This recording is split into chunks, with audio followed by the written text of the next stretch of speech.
पुरुषोत्तम मास की जय। राधे राधे दोस्तों, आज हम पुरुषोत्तम मास कथा अध्याय 26 का श्रवण करेंगे। पुरुषोत्तम मास के व्रत करने वाले के लिए व्रत के अंत में किए जाने वाले जो नियम, उसका त्याग किस तरह करें, यह इस अध्याय में बताया गया है। वाल्मीकि मुनि बोले, हे राजन, अब मैं तुम्हें पुरुषोत्तम मास के अंत में किए जाने वाले नियम त्याग की पवित्र विधि कथा के रूप में सुनाता हूँ। राजा दृढ़धनवा अत्यंत श्रद्धा से सुनने लगे। मुनि बोले, हे राजन, जब पुरुषोत्तम मास का व्रत पूर्ण हो जाए तब जो नियम व्रती ने पूरे मास में धारण किए हों उनका विधि पूर्वक त्याग करना चाहिए। यह त्याग भी उतना ही महत्वपूर्ण है जितना व्रत का पालन करना। उन्होंने समझाया, जो मनुष्य पुरुषोत्तम मास का पूर्ण व्रत करता है उसे अंत में ब्राह्मणों को भोजन कराकर स्वर्ण दान करना चाहिए। जो अमावस्या के दिन भोजन का नियम रखता है उसे गोदान करना चाहिए। जो आंवले के जल से स्नान करता है वह दूध या दही का दान करे। राजा ने जिज्ञासा से पूछा, हे मुनिवर, यदि कोई विशेष वस्तुओं का त्याग करे तो? वाल्मीकि जी बोले, हे राजन, जिसने फलों का नियम किया हो वह फलों का दान करे, जिसने तेल त्यागा हो वह घृत का दान करे, और जिसने घृत छोड़ा हो वह दूध का दान करे।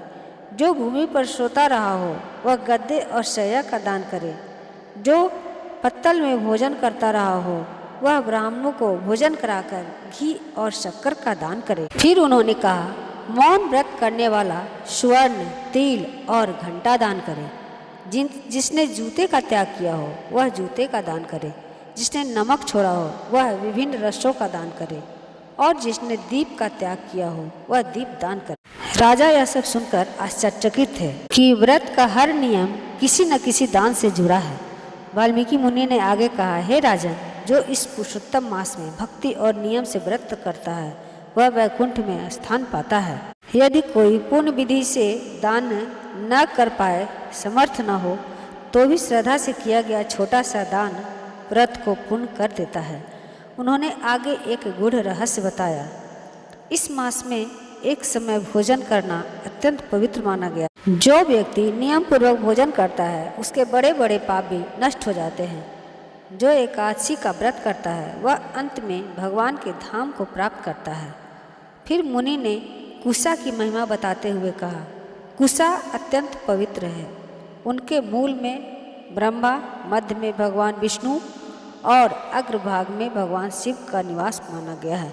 इसलिए बिना कुशा के कोई भी धार्मिक क्रिया पूर्ण नहीं मानी जाती। अंत में उन्होंने गंभीर स्वर में कहा, हे राजन, व्रत के अंत में ब्राह्मणों को दक्षिणा देना अत्यंत आवश्यक है। यदि कोई दक्षिणा नहीं देता या नियमों का पालन नहीं करता है तो उसका व्रत अधूरा रह जाता है और वह पाप का भागी बनता है। इसलिए हे राजन, जो मनुष्य श्रद्धा, भक्ति और नियम से पुरुषोत्तम मास का व्रत करता है और अंत में विधि पूर्वक उसका त्याग करता है वह इस संसार में सुख और समृद्धि प्राप्त कर अंत में भगवान के परम धाम को जाता है। यह सुन राजा दृढ़धनवा का हृदय श्रद्धा से भर गया और उसने निश्चय किया कि वह इस व्रत को पूरी विधि और नियम के साथ पूर्ण करेगा। दोस्तों, वीडियो को लाइक, शेयर, सब्सक्राइब जरूर करें। इससे मोटिवेशन मिलता है और एक प्यारा सा कमेंट्स दें।